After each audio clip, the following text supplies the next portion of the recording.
Okay, so I finished the top. This may not be finished. I might have to do another pancake and similar pancakes or spuns alongside the exterior and around the exterior. I might have to do a linear and circular donuts and sets to range from here to here to here to here to here to here to here to here to here, like a linear motor, like a ocean, like a magnetic ocean.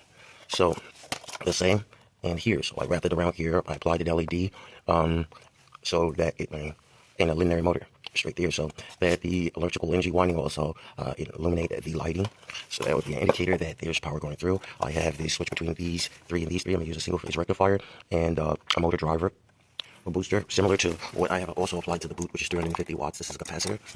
So I had each one with a single phase rectifier for no feedback. I have it going in diverse drive at the same time up here. So while the three phases are moving in one direction, one goes the opposite, one goes clockwise, one goes counterclockwise, one clockwise, one counterclockwise, one clockwise, one counterclockwise, one clockwise, one counterclockwise. And all of these wires in length is 9 Teslas. 9 Teslas is 12 feet of wire. That's 144 inches for 1 Tesla. So 144 inches, 9 times is 9 Teslas. So that's how the audio wire gauge is 18. It's very thick. It's 18. I could sand this down after I apply a resin over it to harden the bind to the surfaces. Then I could sand over it and reduce the PVC off of its enclosure. Thus, alongside the exterior would not be touching, but the electrodynamics will have freedom from the blocking of the PVC.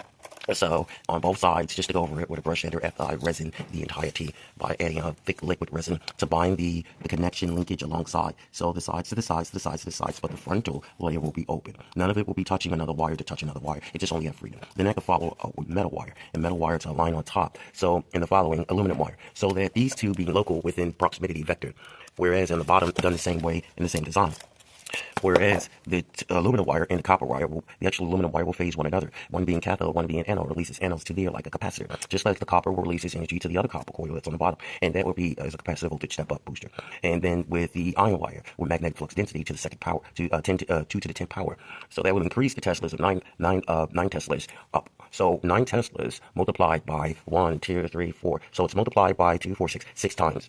So that should be 36 Teslas. 36 Teslas. 36 Teslas is 11 pounds 36 times, which enumerates, I believe it enumerates to about 396 pounds. I think it's 396 pounds of force, electrodynamic densified force. So this is that's the one, and then I'll follow up with the topping. The topping is similar to that which I referred to before, which is just using one to make it appear as similar to one of those spacecrafts. So I'll be back and I have more to add. My name is more Ingleby.